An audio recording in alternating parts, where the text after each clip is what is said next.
like to have a very good opportunity. We have a guest lecture series. Good afternoon, professors and lecturers and students. We have professors from Department of Physiology, Faculty of Medicine, University Malaya, Kuala Lumpur. Our distinguished professor, Professor Dr. Cheng Wei-Ming. And then I would like to also read about him, the brief biography. Dr. Cheng or Prof. Cheng has taught physiology at the University Malaya in Kuala Lumpur since 1986. Okay, Prof, 86, very, very long time. And then he has interest in understanding how students think, learn, and in helping them unmask misconception in physiology. And then he also has a books, which is the title is about thinking through physiology and defining physiologies. Dr. Cheng is also the initiator of the annual International Physiology Quiz. So maybe some of you will face the quiz, the physiology quiz. Now we have a very interesting lecture with the title. The title of these lectures is about the physiology of kidney. For Professor Cheng, the time is yours. Okay, thank you. Yeah, so let me share screen straight away. And before that, just to thank the faculty and Dr. Uni for asking me to give this talk to this large group of students. So, so as I understand, the renal system has not been the renal system has not been covered yet. So this afternoon's talk will be like a overview, call it the big picture. Sometimes we use the English word bird's eye view, you know, like from the bird.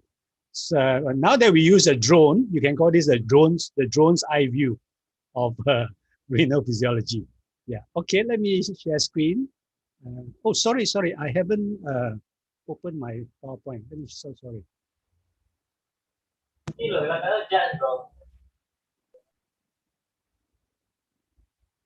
Just give me a few minutes. 1 minute, if we can find it.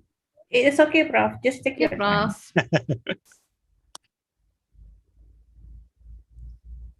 We also still have students that join. Right. So, okay, let me try again. I hope it works. Yeah, okay, great. Okay, can you see this? Yes, we can. Yes. Yeah, so I checked that I got the right logo with Dr. Hannah. So this is your faculty logo.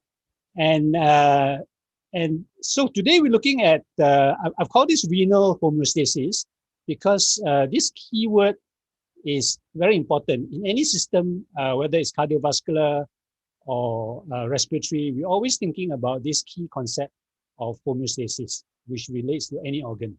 Okay, and so we're going to talk about, as the three cups show, obviously the renal system in yellow, but I'm going to also try to give you the perspective that we actually need to integrate renal function with cardiovascular function. And we also need to integrate renal function with respiratory function in order for us to understand some of the essential roles of the kidney in homeostasis. Yeah. And this picture of the kidney is done by one of my recent graduates. She's a watercolor artist, and she has illustrated some of my books. So let me carry on. So this is the garden near my faculty, near my office. So just to show you that we also have a very tropical, and I leave my contact here. And this is because those of you who are taking notes, don't be in a hurry to rush through, because some of the information in some of the slides are quite detailed. So I will be happy to send to Dr. Uni this PowerPoint slide so that you can have it as a reference. And then after the talk, I always welcome students to interact with me if they have further questions. And so this is my contact number. Okay, homeostasis, as I said, is a key word in physiology. And some of the linking words when we talk about homeostasis, the maintenance of a constant environment that surrounds all cells in the body. Obviously, we are basically thinking about the extracellular fluid control. So you have keywords like control or regulate or to maintain the balance, the normal values of several parameters, and obviously to establish balance. So that's why we use the word disturbance when there's a pathophysiology, and we also talk about negative balance or positive balance and how homeostatic control will restore the balance. So it can be water balance, sodium balance, potassium balance, and these are the three things which we will look at in greater detail. And obviously, in any homeostatic loop, there is the importance of the negative feedback mechanism. So in learning physiology, one of the things that I would encourage students to do is to try to go back to see how knowledge has evolved. And this will give you a deeper appreciation of your current information that you see in your textbook, so that it gives more depth and meaning to the heritage that you have. And so this word homeostasis was actually coined by an American scientist. So this is his name. This is what he looks like. Walter Cannon, okay? Cannon with 2 N. So he wrote a classic book called The Wisdom of the Body. And basically the whole concept of homeostasis is to discuss about the ability of the body to be able to distinguish and discern the type of changes that needs to be done in order to adapt to the stresses and challenges to the body. So Walter Cannon is also the one that gave you the word fight or flight mechanism when you are learning about the autonomic nervous system. Now this morning, this afternoon, not morning, because most of my classes are in the morning. So this afternoon, I'm very pleased to be able to involve some of your friends or classmates in helping me to enhance this interaction with all of you, so that hopefully you feel a bit more engaged. And so to introduce a little bit about the kidney, we have here Noah and Alif, who will give us a little presentation. Noah and Alif, please take over. Thank you, Prof. Cheng. Allow me to share.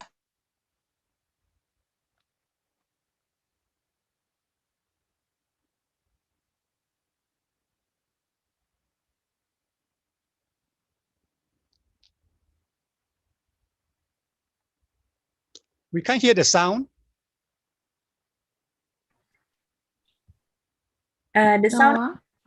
You're gonna start the game. We can't hear the sound.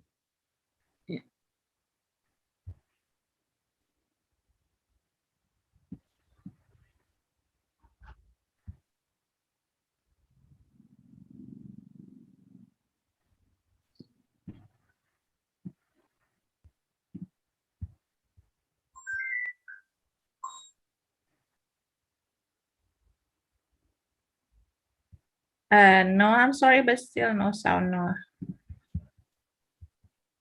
I'm sorry, doctor. It's okay. It's okay. Just. It's okay. Yeah. Feel relaxed. Yeah.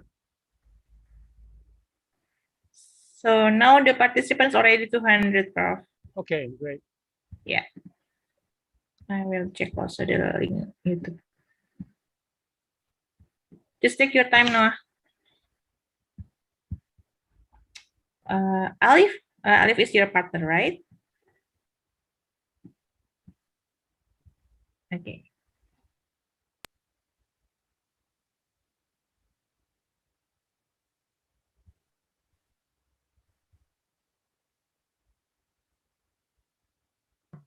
Is it clear now?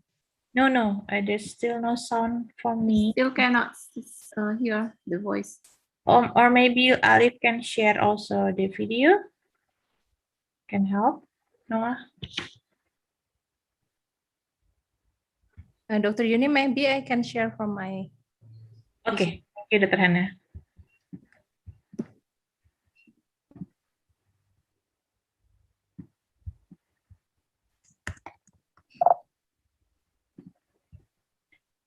Full screen. The role in our body system. Okay. I sure do. The kidneys are our excretory organs. Di- They excrete wastes of Besarkan, bodily Dr. metabolism Hana. and also many foreign compounds outside of the body. Sorry. I sure do. The kidneys Michael. are our excretory organs. They excrete wastes of bodily metabolism and also many foreign compounds outside of the body. Isn't that right? Yes, it is. But do you know that kidneys are not merely excretory organs and that they have several other functions? Oh yes, I remember now that the kidneys also can maintain water balance and proper osmolarity of body fluids. Besides that, kidney is essential for the regulation of the ECF and also maintaining proper plasma volume and acid-base balance. Don't forget that the kidneys also can produce several hormones such as renin and erythropoietin. And another interesting function is that they can convert vitamin D into its active form. Wow, so many functions in one organ. That's why I think renal physiology is very interesting. But Noah, I would like to know more about the regulation of extracellular fluid ion concentration by the kidneys. Can you explain it to me? Sure, kidneys can regulate the quantity and concentration of most ECF ions as shown in the table. This is very important because even minor fluctuation in the ECF concentration of some of these electrolytes can have profound influences. For example, changes in the ECF concentration of potassium can potentially lead to fatal cardiac dysfunction. Kidneys regulate homeostasis of the ECF by maintaining salt and liquid balance, by adjusting the output of salt and water in form of urine as needed to compensate to intake and loss of water and salt. I see. So in addition to being an excretory organs, the kidneys are actually essential for the homeostasis of the extracellular fluid. Yep, that's right. So to get even more better understanding about the kidney, we would like to welcome Prof. Cheng. Okay, thank you, Noah and Alif for that nice introduction to the talk. So let me just summarize the major points that Noah and Alif has made, and let's go back to my slide.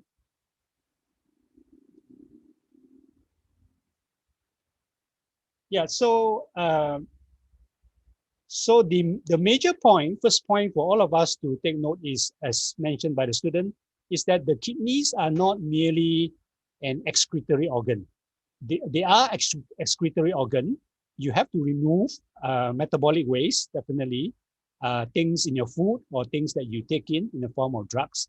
But above the function of excretion, the kidneys are very, very essential in the homeostasis of the extracellular fluid. And here I just list down some of the major homeostatic function. First one is osmoregulation. Second one is the control of the volume of the ECF, which also includes blood volume. Okay, so kidneys are involved in maintaining a normal blood volume, besides maintaining the normal osmolarity of the ECF. And then, as the student also mentioned, the acidity, the normal acidity of the ECF is also a very important function of the kidney. So anyone with renal problem, very soon they will always develop an acidosis, because kidney is the only place where some of the acid has to be excreted, okay, or else it will accumulate in the body. And the students also mentioned that many ions have to be maintained at a normal concentration. And obviously, we're thinking of the two major cations, sodium and potassium in the extracellular fluid. So we're going to look at some of these in greater detail in the course of this talk this afternoon. And obviously, other functions would include this common one that most people will know, that the kidneys reabsorb all the filtered glucose and amino acid, so that you do not normally see glucose and amino acid in the urine. So the concept here is that when you go to the toilet to pee or to wee, to use common language, it is not just for excretion.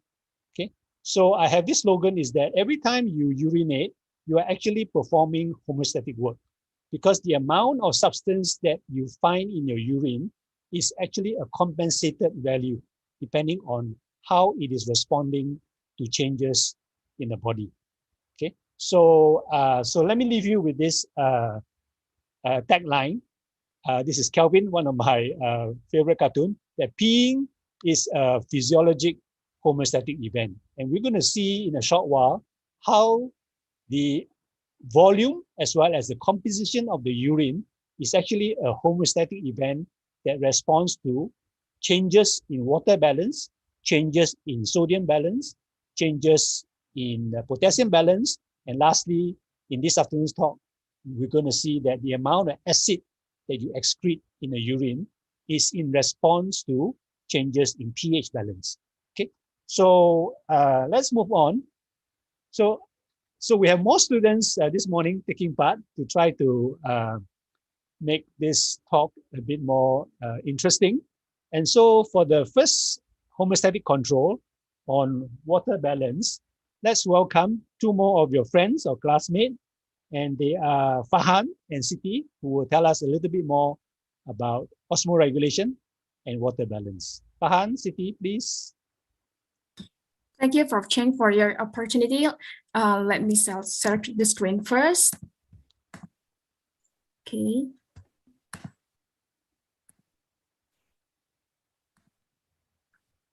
Okay, I would like to call my friend Farhan. Are you ready? Yes, I'm ready. Okay. Hi, Farhan. Hi, Pia. Have you ever wondered about the mechanism why when someone is dehydrated or lacks of fluid, for example, after sweating a lot, a person's urine production is decreases? Yeah, actually, that's an interesting question. The kidney have an important role behind this essential process. Wow, that's amazing. How is the mechanism? So, kidney plays a very important role in human osmoregulation by regulating the amount of water reabsorbed from glomerular filtrate in kidney tubule, which is controlled by hormones such as antidiuretic hormone or ADH, aldosterone, and angiotensin 2. Ah, I see. I remember now. ADH or vasopressin is synthesized in hypothalamus and secreted by posterior pituitary gland. When blood becomes more concentrated in certain situations, such as too little amount of water intake, excessive loss of water by sweating, or consumption of large amount of salt, these conditions are responsible for rise in plasma solute concentration. For example, when there is decrease in blood volume. The osmoreceptor of hypothalamus detect increase in plasma solute concentration and signal posterior pituitary gland to release ADH. Yes, then ADH regulate water absorption by increasing the permeability of distal convoluted tubule and collecting duct to water by opening water channel. Binding of ADH on specific cell surface receptor present in distal convoluted tubule and collecting duct bring water channel to the surface of the membrane. Through water channel, water enter from glomerular filtrate to the blood capillary so that the volume of urine become less and hypertonic. This phenomenon is known as antidiuresis. Wow, that is amazing mechanism. So when intake of water is high, the process reversed. Release of ADH is inhibited. So the wall of distal convoluted tubule and collecting duct become more impermeable to water and causing large volume and hypotonic urine production. Is this right? Yes, that's right. Besides the role of ADH, there are another mechanism to regulate water balance. To understand more about osmoregulation, let's pay attention to the lecture from Prof. Cheng again. All right, thank you, Farhan and Siti. Yeah, so the students have given some detailed information. Let me just continue from there.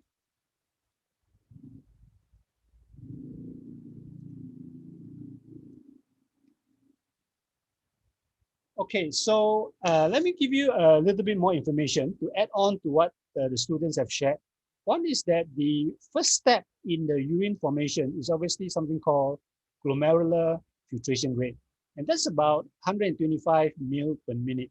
Now, if you look at this value, it may not mean very much. But if you convert that to per day, this gives you a huge volume of 180 liters per day, which is filtered by both kidneys. So normally at this point in my lecture, when we have on-site lecture, I will ask the student if they are still not impressed with filtration to respond by saying wow, and they say wow, and then we continue. Because that's a huge volume of plasma that is filtered by both kidneys in a single day, which tells you that the first step of urine formation is very essential. And this is the first step whereby the plasma is filtered, essential solids are recovered, metabolic waste is secreted and excreted in the urine. So the normal urine production compared to this 180 liters per day is only about 1 to 2 liters per day. So this tells you that, again, the event of the process of reabsorption of water by the kidney is easily 170, 80 liters per day. So again, the renal tubule reabsorption mechanism in both the kidneys are also a very huge and important event. So the percentage of GFR, which is normally found in the urine, is only about 1%. Okay, 1%. So when we talk about osmoregulation, what we also mean is actually the control of water balance. It actually means the same thing. And I hope this point will come across in a short while. Now, let me show you one person that you will encounter, which you perhaps have already encountered in your histology. This is Henle that gave his name to the loop of Henle. So when you want to explain renal physiology, you have to talk about the loop of Henle. You can't run away from that.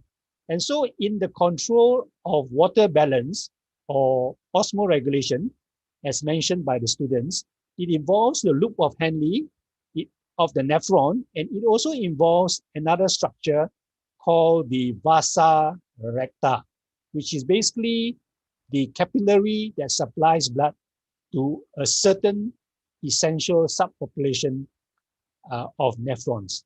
So since you have not done renal physiology, for most of you, let me just very briefly give you a quick summary. So next picture is fairly complex. So, but as I said, you can have this set of PowerPoint notes as a reference. So the main function of the nephrons is obviously to reabsorb a lot of ions, sodium and calcium and so on. But in terms of osmoregulation, we're talking about a subpopulation of nephrons. And these are called juxtamedullary nephrons. Okay, so these juxtamedullary nephrons represent about 15% of the total nephron population. They are a special subgroup that is essential for osmoregulation. Now, the two essential components of this, what is known as the counter current, you see the word counter current mechanism, is actually the long loop of Henle of the juxtamedullary nephrons. And then, as I said, the vasa recta, which are basically the peritubular capillary that supplies this juxtamedullary nephrons. So you will learn eventually that these two structures eventually is able to generate a very unique region of increasing osmolarity in the renal tissue. So the lighter part here is your cortex, and this is the renal medulla. So in all kidneys, you have a region where starting from the border here and increasing in higher osmolarity, an increasing layering of higher osmolarity. So this is sometimes known as osmotic stratification, up to from 300 up to a maximum of 1,002. Some textbooks put 1,003 or 1,004. So this overall mechanism is called the renal countercurrent mechanism. And the main purpose is to generate this region of high osmolarity. And the reason for that is because water will only move when there is an osmotic gradient. So when you need to conserve water, as the students have explained, you need to reabsorb water from the collecting duct. And in the flow diagram, they mention this hormone called ADH, also called vasopressin. Vasopressin is released when you need to conserve water, when you need to reabsorb water. And it makes this membrane here permeable to water. But if this membrane is permeable to water and you do not have an osmotic gradient here, you still can't reabsorb the water in order to recover the water which is needed to compensate for the high osmolarity in the body fluid. So you need both the vasopressin or ADH, you need this high osmotic region, which is generated by the countercurrent mechanism. So in the cross-section picture that you see next, so this is what we mean by the, if you take a cross-section, you see from the cortex to the renal medulla, there's an increasing region of high osmolarity. And the collecting duct, which drains the tubular fluid and finally appears as urine, is actually exposed externally to this high osmotic concentration in the interstitium, so that if you need to conserve water, water will be reabsorbed. Now, what happens if you have excess water in the body? We call that positive water balance. Okay, if you are dehydrated, it is negative water balance, which also means your osmolarity is high. If you drink excess water, maybe you were recommended by some health center, you have to drink a lot of water, you are overhydrated, you are in positive water balance, and your osmolarity is decreased. So again, you need to osmoregulate in order to restore osmolarity and the water balance. So the next scheme is to show you what happens in positive water balance. So this is excess water ingested. So this will be positive water balance. Your osmolarity, as you see here, when you are in positive water balance, your osmolarity is decreased. And this is detected, as mentioned by the students also, by the hypothalamic osmoreceptors. This senses the change in the osmolarity, which has now dropped. And in this case now, the ADH or vasopressin will be inhibited, and the inhibition of ADH or vasopressin will mean that now the collecting ducts are no longer permeable to water. And so most of the water at this stage will be excreted.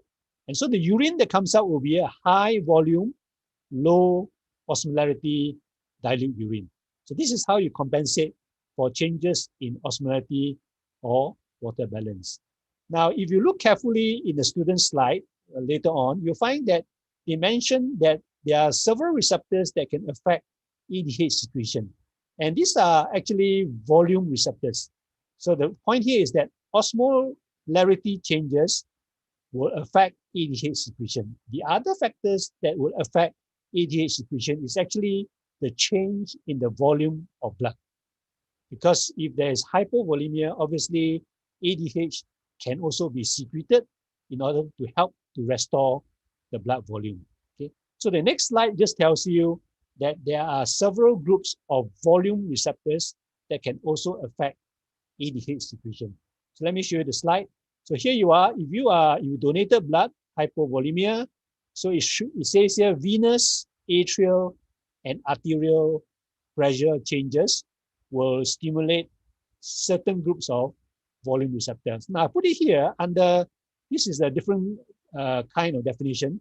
Your baroreceptors that you probably have done are actually also volume receptors, because as your blood volume changes, your pressure changes. Okay, and then you also have volume receptors in the pulmonary circulation as well as in the atrial wall of the cardiac muscle. So all these receptors can sense a drop in the blood volume. High pressure here just means it is present on the arterial side. Low pressure here means the receptors are present in the venous side. Okay, so these can also affect secretion of ADH. And so in this case, obviously, you want to conserve volume. ADH can be secreted, and you compensate by reabsorbing more water, and the concentration of urine will thus be higher in osmolarity and lower in volume. Okay, so just remember at this stage that the ADH hormone can be affected by both osmolarity as well as volume changes. Now the next slide is a bit more complex. So sometimes I tell my student before I show them the slide, please fasten your seatbelt because it looks a bit complex. But again, take it away with you when you do your lecture. I just wanted to introduce to you that in talking about control of water balance or osmoregulation, there is another mechanism which is the thirst mechanism. Okay, there are special neurons in the hypothalamus that actually causes you to have a greater desire to drink water. This is thirst. And this obviously happens when you are in negative water balance or when you are dehydrated. So here you are. So this picture just shows you that the thirst mechanism and the ADH mechanism, both of these mechanisms help to conserve water, can be affected by both the osmolarity changes as well as volume changes. And so I just leave it to you to use this as a reference when you go through your lectures with a teacher. Yeah. So so this is basically a big overview of water balance, also linked to osmoregulation. Now the next essential function of the kidney is in sodium balance. Okay, sodium balance. So now I'm very pleased to introduce 3 more of the students. They all look very nice here, who will give us some introduction to the role of the kidney in maintaining sodium balance. So let's welcome, if I got their names correctly, Rafaela, Aliza, and Yossi, who will now take over with their presentation. Right, thank you, Prof.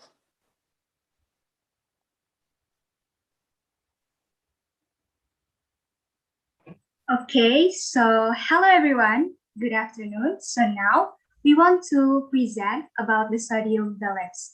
And I'm here, I'm not alone, I'm accompanied with my friends, Ipang and Yossi. So the first, let me introduce myself. My name is Aliza Rohana Putri and I'm third year medical student. Ipang, Yossi, can you introduce yourself? Okay, thank you, Aliza. So hello everyone, I am Rafaela. I'm also a third year medical student. So Yossi, please. Okay, thank you. Hello, everyone. My name is Yossi, and I am third year's medical student too. Thank you. All right, thank you, Aliza. Thank you, Yossi. So hello everyone. Before we move to the next topic, we want to ask you a favor to scan the QR code, or you can go to the menti.com and input the code 119400714, and we would like to give you 30 seconds to answer the question.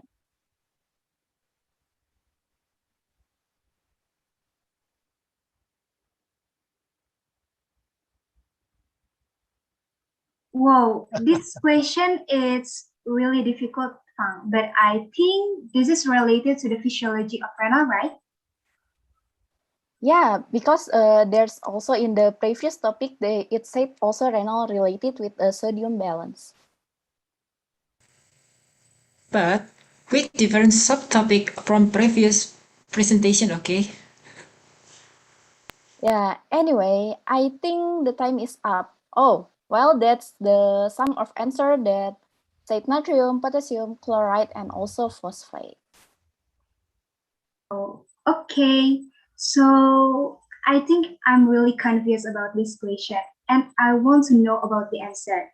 What is the answer, Pang? Can you explain it more detail? All right, thank you, Aliza. So based on the previous title, the most abundant solute in our extracellular fluid are sodium. So natrium also regulated by the kidney. Well, sodium balance is the equality between natrium excretion and natrium intake by the kidneys. Oh, okay, I see. That's right. That means when you donate your blood or maybe when you sweat, you are in a negative sodium balance. But if there is an extra sodium retained in your body, you are in a positive sodium balance. Well, since sodium balance affects blood volume, this also indicates that the control of sodium balance is also linked to the control of blood pressure by the kidneys. Oh, I get it. So the kidney plays a pivotal role in the natrium homeostasis by corresponding to the natrium reabsorption, which around 99% of the filtered fluid in the proximal tubule, thick ascending limb of the loop of Henle, distal convoluted tubule, and the collecting duct. And also there are natrium excretion which less than 1%. And natrium balance also controlled by renin, angiotensin, aldosterone system. Yes, that's right, Fang. So, to understand more about the sodium balance, we would like to invite again Prof. J. The time is yours, Prof. Thank you. Yeah, thank you. Thank you, Rafaela, Elisa, and Yossi for that brief introduction to sodium. So I'm going to tell you much more, but not everything about sodium control by the kidney in the next few slides. So let's carry on.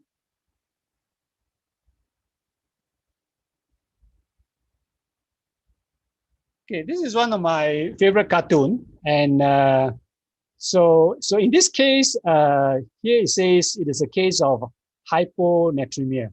So here, what do you mean by hyponatremia is that the concentration of sodium has decreased, and if it is increased, for example, if you are dehydrated, it should be hypernatremia. Okay, and so anyway, this is just part of one of the few incidences where there's a bit of physiology in Snoopy's cartoon. Yeah, I'll leave you to decide whether the physiology here is correct. Okay, this is just a cartoon, but anyway, I thought this is fun to look at this.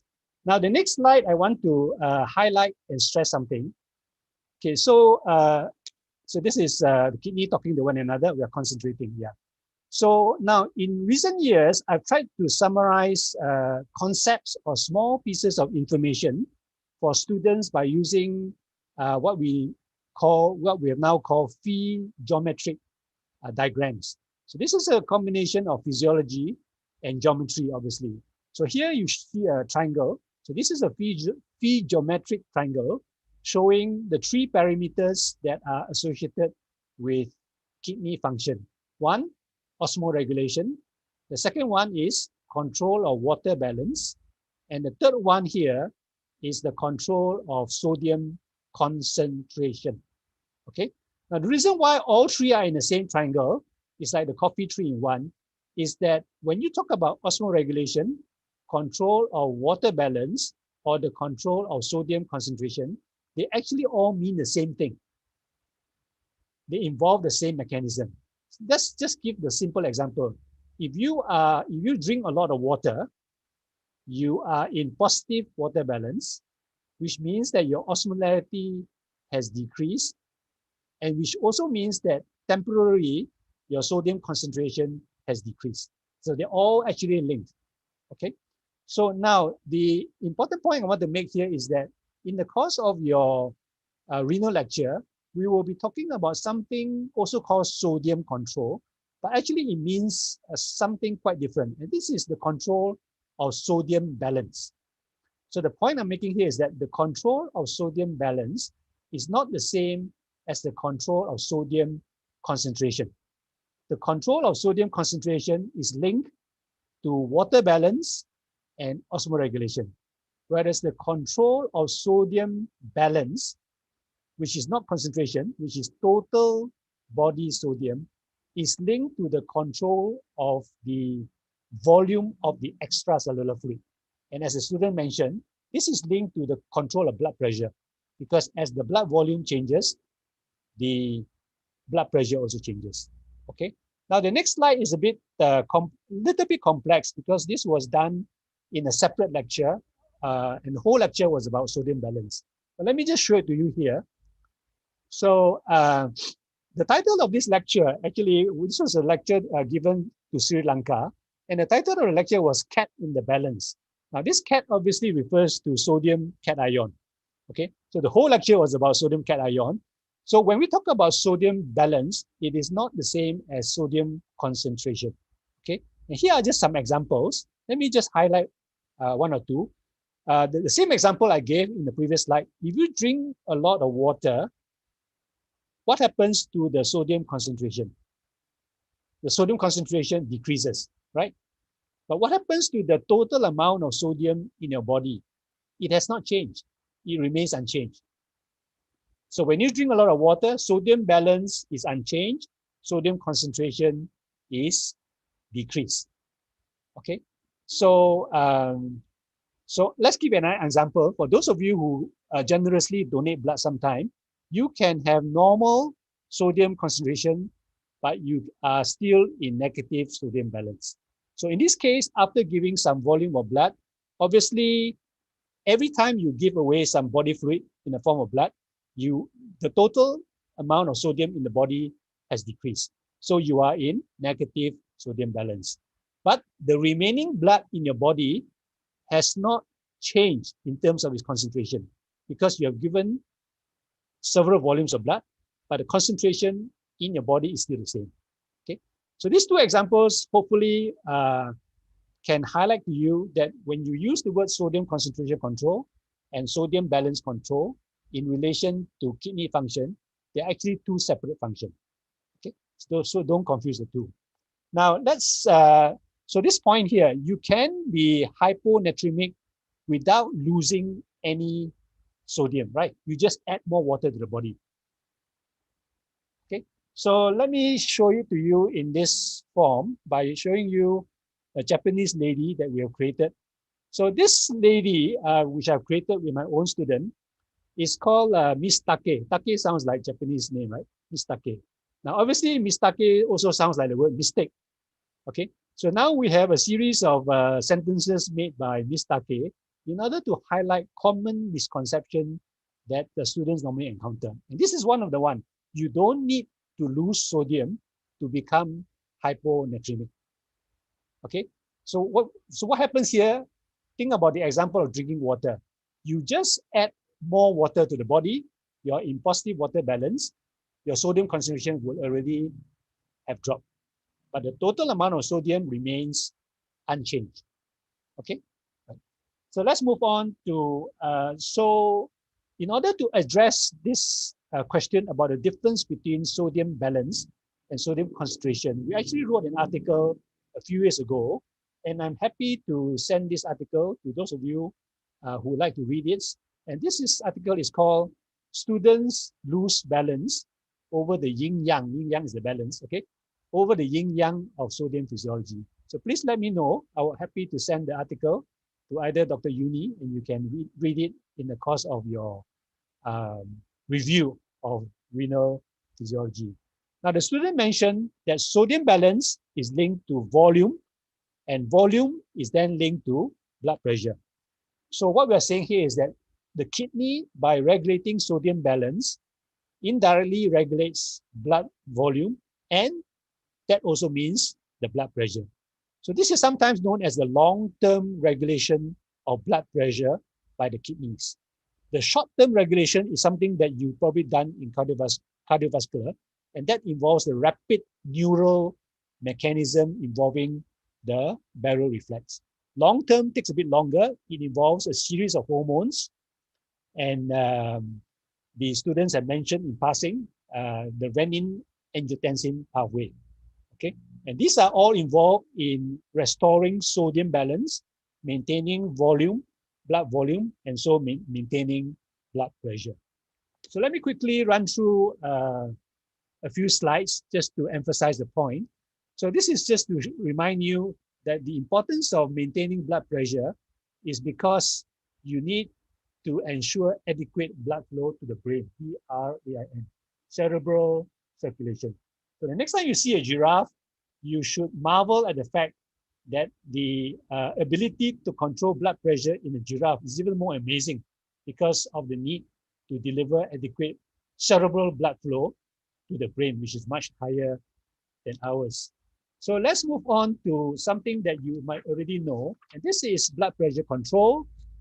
This is the basic cardiovascular hemodynamic equation. BP is CO times TPR. So this factor here, cardiac output, is obviously related to heart function. And this TPR here is a function of the blood vessel. If you're wondering why I put the card here, is because if you are creative and innovative, you could design a physiology game and call this cardology. Sounds like cardiology, okay? This is cardiology, yeah. So in the long-term control of blood pressure, which is what we're interested in over here. So short-term is rapid control. You probably did this in cardiovascular physiology. The long-term control by the kidney is through regulating sodium balance.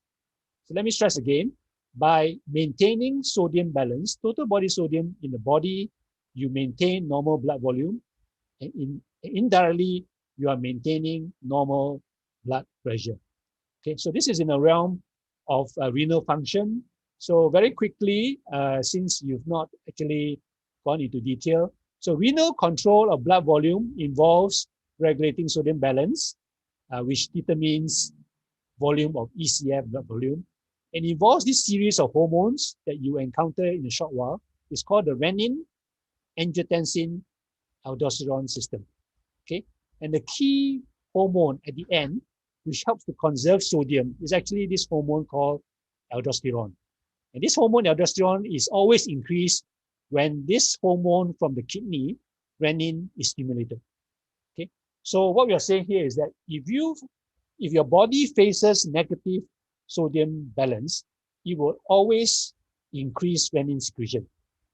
Okay, any situation that causes negative sodium balance will always increase renin, because finally the aldosterone will increase sodium reabsorption in the kidney. Okay, and so let's see the next slide.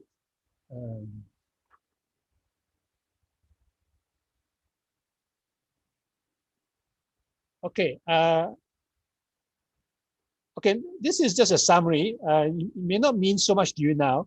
So because sodium balance and volume are linked, every time you have a change in the volume, it is always compensated by change in the sodium excretion. Because if you have a decreased ECF volume, it means that you are in negative sodium balance. So the kidney will obviously try to reduce the sodium excretion in order to conserve sodium. So E is just excretion, F is filtration, part of GFR, and R is reabsorption of sodium. So let me just summarize very briefly. So if you want to reduce sodium excretion because you are responding to negative sodium balance, you always have this relationship. E is F minus R. So if you want to reduce E, you always reduce F and you always increase R. Okay, keep this in mind. So whenever you are in negative sodium balance, like when you donate blood, the kidney will always finally excrete less sodium. And in the detailed mechanisms you'll be learning later, this will involve a reducing filtered sodium and increasing reabsorption of sodium. Okay, so this is the overall, what we call the renal handling mechanism, whereby it responds to changes in the sodium balance. Okay, next slide is just something you will learn later. This is the target cell in the collecting duct, whereby the hormone aldosterone acts to increase the reabsorption of sodium. Okay, so I want to just next slide. Now, I mentioned that you will be learning about this series of hormone called the renin, angiotensin, aldosterone system. Okay, it's fairly complex. It's complex and interesting, and I hope you will find it interesting too. So the secretion of renin actually involves 3 different pathways. Okay, let me summarize again. As I said, whenever you are in negative sodium balance, you will always increase renin. Okay, and whenever you are in negative sodium balance, you will increase renin in 3 different ways. Okay, so the next slide is just to show you the 3 different ways. So here you are. So we start with the top, decrease plasma volume. Okay, decreased plasma volume means you are in negative sodium balance. Now, before you look at what is in the middle here, look at what happens right at the end here. What do you see? You have decreased sodium excretion. It always happens that way. If you are in negative sodium balance because you have decreased volume, the kidney will always reduce sodium excretion. Okay, and it does this by increasing aldosterone. So we go backwards. Okay, and it can increase aldosterone because it can increase the renin. Okay, because aldosterone comes from renin, and then renin here is increased in 3 ways. Okay, so we won't go into detail this afternoon. One is through the renal sympathetic nerves. RSN is renal sympathetic nerves. Okay. Now the second one is not McDonald. This is a structure called macula densa in the kidney, which has an influence in the secretion of renin. Okay, macula densa, renal sympathetic nerve, macula densa, and the third one is something called the renal perfusion pressure. Actually, renal perfusion pressure is just renal blood pressure. Okay, so let me just say again, whenever your blood volume drop, all these 3 pathways will be activated in order to increase renin secretion. Okay, macula densa, renal sympathetic nerve, and the direct sensing of the drop in the renal arterial pressure will also release renin. Okay, so use this as a reference. Now, so let me summarize here in this big picture. The kidney responds to negative sodium balance by decreasing sodium excretion. Now, in some situation, if you are in positive sodium balance, what does the kidney do? It will always excrete more sodium. Okay, the detailed mechanism involves these mechanisms that has been mentioned. Okay, so because this is COVID season, Corona season, this has inspired me to come up with a slogan, which I hope you will remember and appreciate, about this sodium control and renal function. So this is a slogan. Kidneys are salinizers and sodium distancers. Now this sounds like sanitizers and social distancing, isn't it? Saline is sodium chloride. And so when you are in negative sodium balance, you will reabsorb more sodium. When you are in positive sodium balance, the kidney will excrete more sodium. Okay, and the mechanism involves what we've been talking about. So 2 more slides before we go on to the control of potassium balance. So this one, for your interest, if you like to sing, this is a song that was written by a common song that Malaysian and Indonesian like to sing. Okay, this is Rasa Sayang. Okay, so you can sing the words. This is about sodium physiology. And then, okay, let me finish off with a summary here before we move on to potassium balance.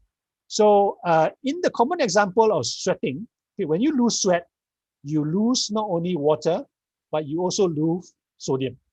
So on the right side, you are in negative water balance, okay? Because you sweat, you are dehydrated, your osmolarity has increased.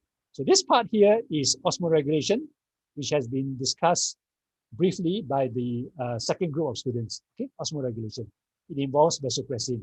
Now this part here, when you lose sweat, you are also in negative sodium balance. You have lost sodium in the sweat.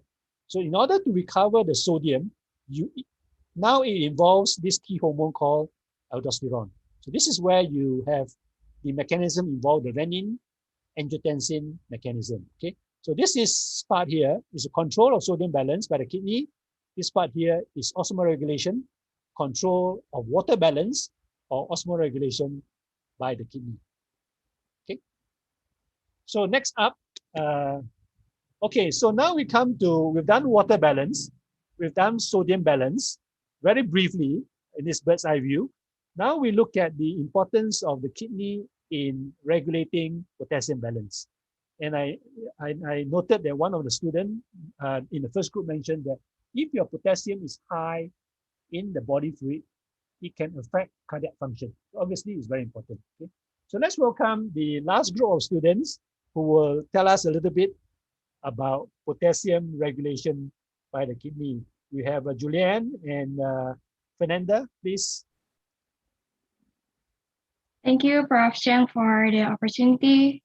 So, Faye, the lecture is so interesting, isn't it, Faye? Yes, it is. Well, a little bit of information. I intended to finish my lunch with a banana, But since I cannot wait for this lecture, I ended up not eating my banana. Do you know that banana is rich in potassium, by the way? Okay, and do you know what is the function of potassium? Well, I'm not sure about that. Could you please explain it, Nanda? For sure. First of all, potassium is a mineral, a type of electrolyte that the body needs to function properly. The potassium regulates the nerves and the muscle contraction, including the rhythm of our heartbeat. Oh wait, I wonder what will happen if there is a lack of potassium in my body, or maybe if there is an excess potassium in my body. Well, worry not, because the potassium balance is maintained by the kidneys. The kidneys secrete and excrete the excess potassium we consume in our daily diet. When plasma potassium levels are elevated, potassium secretion is adjusted so that just enough potassium is added to the filtrate for elimination to reduce the plasma potassium concentration back to normal. And when the opposite happens, that is during potassium depletion, potassium secretion is reduced in the nephrons. Thus, the balance is maintained by adjusting the rate of potassium secretion in the kidneys. That's interesting. But I wonder, how do the kidneys know when to store or to secrete potassium? And who is in charge of the regulation? Well, the key to regulating potassium secretion is the hormone called aldosterone. When plasma potassium levels rise, the adrenal cortex is stimulated to secrete aldosterone, and this aldosterone stimulates potassium secretion in the nephrons. While when plasma potassium levels decline, the rate of aldosterone secretion is also reduced, and so is the rate of renal potassium secretion. Wow, so now we know that the kidney plays a very diverse role, including the potassium regulation. Well, to dive deeper into the explanation, let's go back to the lecture from Prof. Cheng. Okay. Thank you, Julian, Fahana, and Fernanda. Okay, let's finish off with potassium balance. And then I'll just talk a little bit more, just very briefly about the very important aspect of renal control, and that is pH balance.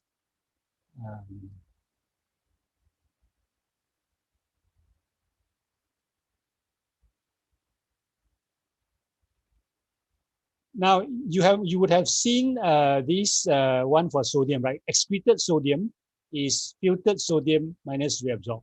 So you'll see this when you revise your renal physiology. Now for potassium, it involves in bold here the secretion mechanism.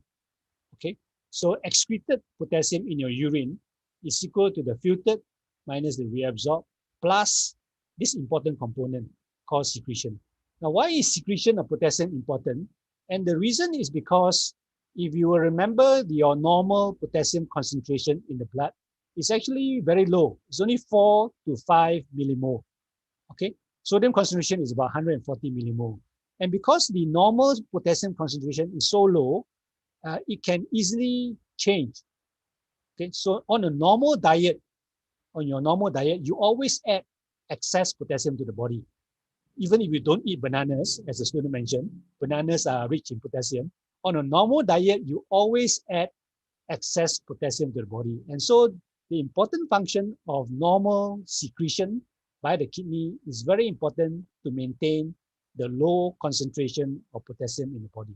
Okay, so the next slide shows you an overview of potassium homeostasis. We'll look at this. So don't worry about the exact numbers. These are just rough values. But basically, I think all of you know that most of the potassium is in the cell, intracellular, okay? And so the concentration of potassium in the extracellular fluid is very low, 4 to 5 millimole. This one here is just a total amount, okay? Concentration is 4 to 5 millimole. And so on a normal diet up here, this is roughly the amount of potassium you add into the body. And some of that is excreted, which is in the food, in the feces, undigested food. But I want you to notice that most of the 100 milligram over here is actually found in the urine. Okay, these are excess potassium that you add to the body. And so this means that you need normal kidney function in order to maintain normal potassium concentration. And one of the things that always happens when you have renal problem if it is not treated, is that you get accumulation of potassium in the blood. You are hyperkalemic, because the normal function of kidney, one of the most important, is to secrete potassium, excess potassium into the urine. Okay, so so how is this done? The students have mentioned this. Whenever you take potassium in any meal, this will be detected by the adrenal cortex, and aldosterone will be secreted. So this is a very rapid sensing mechanism, and aldosterone will then increase the potassium secretion. Now, at this point, let me interact with you by asking you a question, which I won't give you the answer now. Now, when we were looking at osmoregulation or water balance, the second group of students mentioned in a diagram that the osmoreceptors obviously senses changes in osmolarity, and they are found in the hypothalamus in the brain. Now, in this case, if the potassium concentration changes, obviously there must be sensors or receptors that change, that senses the change in the potassium concentration, and then that sends a signal to either increase or decrease more aldosterone. So my question to you now, for you to think about, is that where do you think the potassium sensors are located? Okay, I'll leave this question for you to discover for yourself. You can interact with me. Where are the potassium sensors located that senses changes in potassium concentration and then provides a signal to either to secrete more or less aldosterone? So this is a very rapid sensitive mechanism that helps to maintain potassium balance. So next slide is just a fun slide. This is the name of a restaurant near my hometown. So I was fascinated that they call this very okay restaurant. Yeah, so of course I think about the K here as potassium, very okay restaurant. It reminds me that however much food that you take in, there's no problem in potassium control because of this mechanism whereby potassium sensors detects the increase in potassium, signals to the adrenal cortex to release aldosterone, and excess potassium is then excreted in the urine. Okay. The last few slides I want to just mention very briefly, and that is the essential function of the kidney in maintaining pH control. As I said, that any patient with renal problem, very soon he or she will experience acidosis, because some of the acid that is produced in the body every day can only be removed by the kidneys. Okay, so in this overall scheme, in the next slide, let me just. So this is a slide showing you the whole person, and then every day you metabolize your food, and so the major acid load actually is your carbon dioxide, because carbon dioxide forms carbonic acid. And so this is not a problem because your lungs will remove the excess carbon dioxide. So what we are saying here is that the lungs are not only for oxygenation or to remove CO2, but the lungs also are very essential for pH balance because it gets rid of the excess carbonic acid. Now the second factor here is mentioned here as HA. HA here refers to what is known as the non-carbonic acid load that you add to the body every day. So this is carbonic acid, this is a non-carbonic acid. Now just to say that the non-carbonic acid that is added to the body every day from metabolism can only be removed by the kidneys. Okay, it can only be removed by the kidneys. And this is shown here. So what we are saying is that in the pH control, where you also have chemical buffers, you're not sure whether you've done pH balance. The chemical buffers in the body are like the frontliners, the first response to pH changes.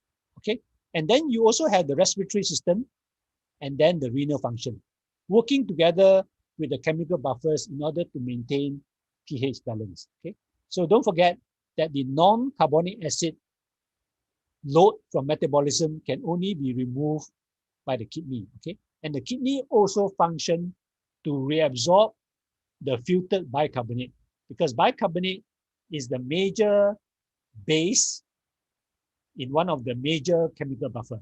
Bicarbonate is obviously a base. Okay, so the kidney can reabsorb and also make new bicarbonate, and this is part of the overall renal control of pH. And this NH4 here is just to show you the major acid which is excreted. And this is in the form of ammonium salt. Okay, ammonium salt. So I leave you with that overall picture and show you one last diagram. Okay, so this is so this is to tell you that the renal function and the respiratory function are very important in pH control. So this is a pun. I don't know whether you know what's a pun. P is obviously, when you think of pH, the P here reminds you of your urine. So every time you go to the toilet, you are actually regulating pH because the amount of acid that you excrete in the urine is in response to changes in your extracellular fluid pH. Okay, okay, this is one of my best diagram, which I will leave with you. And then the pH function is actually dependent on the function of two major organs besides your frontliner chemical buffers. And this is renal function because, as I said, it is involved in the control of the major base, the bicarbonate, and the respiratory function because this one here takes care of the carbonic acid factor, which is related to the partial pressure of CO2. So when you're revising your acid-base balance and thinking through how acid-base balance are compensated, this relationship here is very important for you to appreciate whether you sometimes get renal compensation or respiratory compensation. Okay, so keep this diagram in mind because this is, I think, one of the best summary in pH balance, which involves renal function. So let me just finish off by remind you that the key word to understanding physiology is homeostasis. Not just the homeostasis which relates to one organ, but the integrated homeostasis as you saw in cardiorenal control of blood pressure and in the cardiorespiratory control of pH.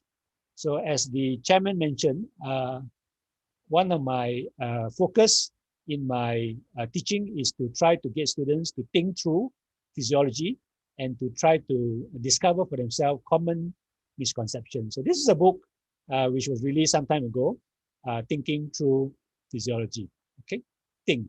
So in learning physiology, you always have to ask why. Okay, in learning anatomy, you ask yourself what. Okay, but you have to think through physiology. And so leave you with a song, and this is a popular song. So we've talked about the hormones from the adrenal cortex. The main one was aldosterone. So this song is written before my students' final exam some years ago. So here you are. So this is a song, You Raise Me Up. Okay, so you can sing this to this popular song. When I'm down, cortisol increasing. I don't know whether you've done endocrine physiology and you can understand this. And this is a chorus, You Raise Me Up. This is the hypothalamic hormone, corticotrophin releasing hormone. And I'll be strong, Prof. Cheng always behind me. Finals, I come to ace my physiology. So thank you for listening. I hope I've given you a good bird's eye view or a drone's eye view of renal physiology. So those of you who have not entered into renal physiology, some of these may be still foreign and alien, but I hope you can use this information as a reference for your learning later on. Yeah, and I will send this set of PowerPoint slides to Dr. Uni to be distributed to all of you. Thank you very much for listening. Thank you very much, Prof. Cheng, for holding really interactive and interesting topics of this kidney physiology, Prof. Cheng. I have one question from the students, Prof, from the chat room. Would you like to answer one or two questions, maybe? Yeah. Does a student want to ask? Do I need to go to the chat room? Okay. No. I will read for you, Prof. Yeah, better. Okay. Yeah. So this is the question from Jaza Kamali. You're not a second year, Jaza, already entering third year. Just entering third year. Freshly new third year student. he want to ask you, Prof, about the relationship between renin, aldosterone, and why it can regulate the blood pressure, Prof. Maybe you can elaborate more about that. Yeah. So as I said, so this person who asked, have they done cardiovascular? They have, right? Yes, already. Okay, so when you do cardiovascular physiology, you are told that blood pressure is regulated by short-term mechanism and long-term, right? And short-term is obviously the baroreflex, the very rapid neural response. So in the classical curriculum, the kidney function is only done 3 months later. And then we talk about long-term control of blood pressure. So partly because of the fault of the curriculum, if the two systems are done very separately, the students are not able to integrate the short-term and the long-term. Actually, they are not separate events. They are actually overlapping. So let me explain in terms of the renin-angiotensin. Whenever you have a baroreflex, you get increase in sympathetic.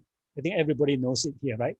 Now, when you get an increase in sympathetic as a result of baroreflex, one of the activity of the sympathetic goes to the kidney straight away. It's a general increase in sympathetic. And that renal sympathetic activity, which is increased by baroreflex, you remember what I said about the slide on renin, is one of the 3 pathways that stimulate renin. So renin is already stimulated every time you get a baroreflex. Okay. So now the whole purpose of the renin-angiotensin pathway is to conserve sodium, to restore sodium balance. Whenever you lose blood volume, it will restore the sodium so that you can restore the blood volume. Okay. So, and you know from your cardiovascular physiology, blood volume affects cardiac output. Okay. BP is CO times TPR. I don't know whether that is how you learn it in Indonesian language. BP, Yeah. the same thing, huh? Yeah, same thing, bro. Yeah, because sometimes it's different. BP is CO times TPR. So the renin-angiotensin system is involved in that CO factor because it affects blood volume. Because it controls sodium balance, and sodium balance affects blood volume, and blood volume affects the cardiac output factor. Does that answer your question? The one who asked? Yeah, Jeza, would you like to respond? Yeah, you can show your face, maybe better. Yes, Prof. I understand. Thank you very much, Prof. Okay, sure. Thank you for asking. Yeah. Okay. And Prof, I also accept the question from the YouTube viewer in my chat. Okay. Would you like to answer also, Prof? I think we still have 2 until 3 minutes. Is it okay? Sure. Maybe you read the question for me. Okay. Yeah. So the question is, Prof, I heard about the hemodialysis, Prof, from the renal failure. So what is the function that replacing by the hemodialysis, Prof? Oh, the hemodialysis is basically, since the kidney can no longer function, you have to do artificially, provide an artificial way in order to do the function normally carried out by the kidney. So obviously, in the machine, you are filtering the blood and you are removing the waste products. Somehow it does it. And then we are recovering what is essential, the glucose amino acid. So basically, it's just acting as an artificial kidney. Okay, Prof. This is one more interesting question. Okay, many people say that we have to drink 8 glasses a day, Prof. What do you think about this suggestion, and what is the correlation with our kidney physiology? I think this is interesting. This is sometimes recommended by some of the health wellness places where you ask you to drink a lot. Now, if you are a normal person, meaning that your physiology is normal, it's not a problem because the excess water that you drink, 8 liters, obviously not all at once, it will cause you to be in positive water balance. Okay? In fact, very positive water balance, which means that your osmolarity will drop quite low.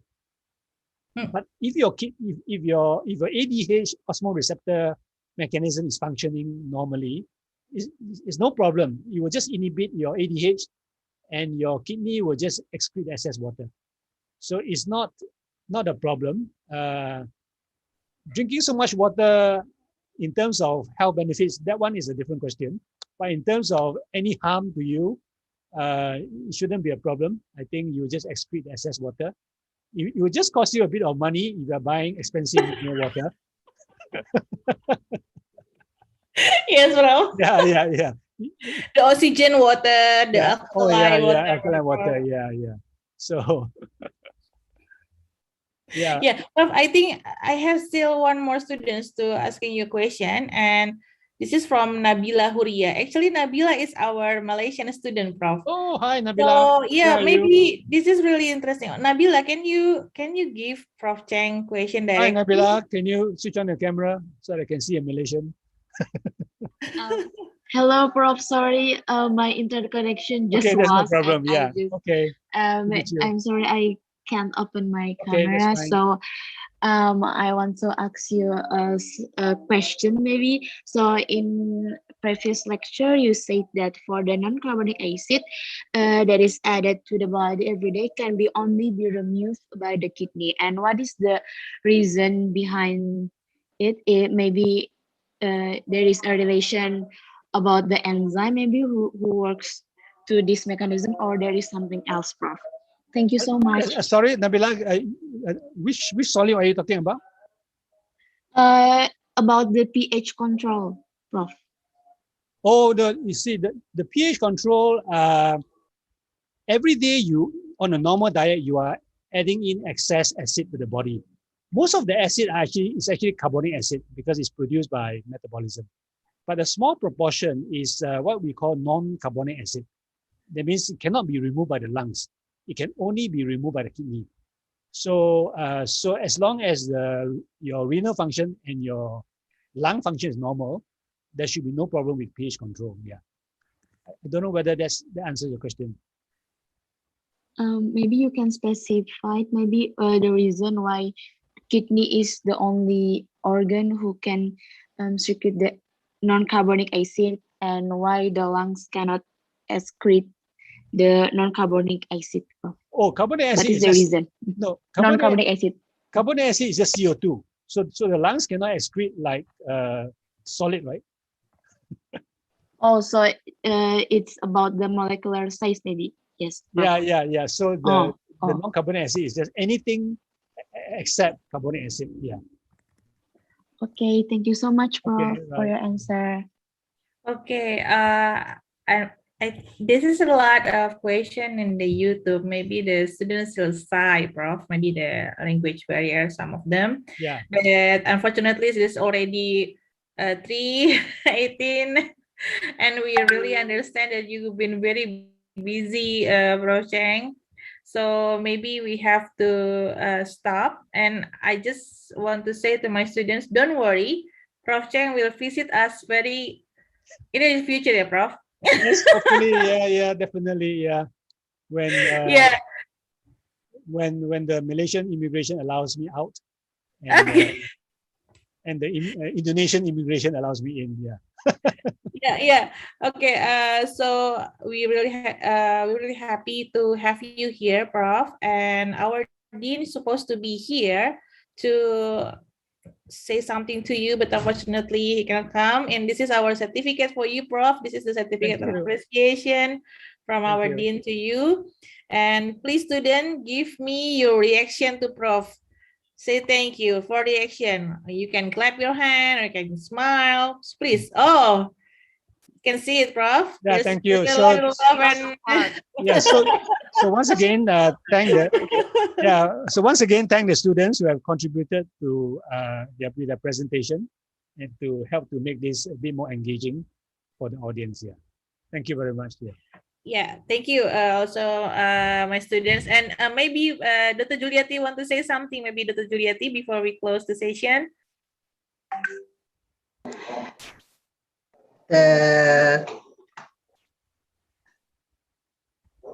Appreciate to Prof. Cheng. Thank you very much for my student. So I hope you will come to Indonesia again. Thank you. Yeah. Okay, students, so I will let you to hear some of the backstory. So Prof. Cheng is our really best friend. So Dr. Juliati and Prof. Cheng, when Prof. Cheng come to Indonesia, will absolutely go to dinner or something, maybe like just like looking for a local dish, yeah, Prof? Yes.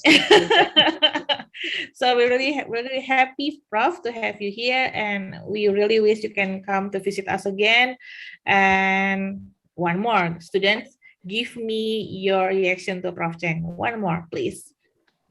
Okay, nice. I will take a picture, Prof. One, two, three. Okay, one more time. Thank you, Prof. And after this, maybe I will open the polling. What topics that the student wanna hear from you? Is it okay, Prof? Yeah, sure. I have a lot of feedback from the students, Prof. They're really happy about the lecture. So I will send you the PowerPoint slide so that they can use it as a reference. Thank you, Prof. And, thank you so much. So that then my contact number is there. Yeah, happy to contact me directly. Yeah. Oh, Prof, you're really kind, really generous. Sure. So splendid, Prof. Thank you very much. So we will close this session, or maybe Dr. Hana will say something. As Dr. Hana is our physiology head of division, Prof. Oh, okay. So she's really our boss. So we have to hear something from her. Okay, thank you, Dr. Yuni. And thank you, Prof. Cheng, for very good opportunity for us to get the lecture from you. Because now in medical school, they not so many lectures they get in physiology. So it's very good opportunity for us to get from expert, especially from renal function expert. So I hope next time we can meet again, directly or indirectly maybe. But I hope I can go to Malaysia or you can come here and visit us in Bandung. Okay, that's all, Dr. Yuni. Thank you very much. Thank you very much. So we have to close the session. And for my students, maybe you still have a feeling of nuance of holiday, but remember next Monday you will enter your daily activity now. Get up and come on. No insomnia. Okay, start sleep at 9 again and start to wake up at 6 again. Okay. Thank you again, Prof. Cheng. Wassalamualaikum warahmatullahi wabarakatuh. Thank you, Prof. Cheng. Thank you, Prof. Cheng. Bye-bye. Bye-bye. Thank you, all students. See you again next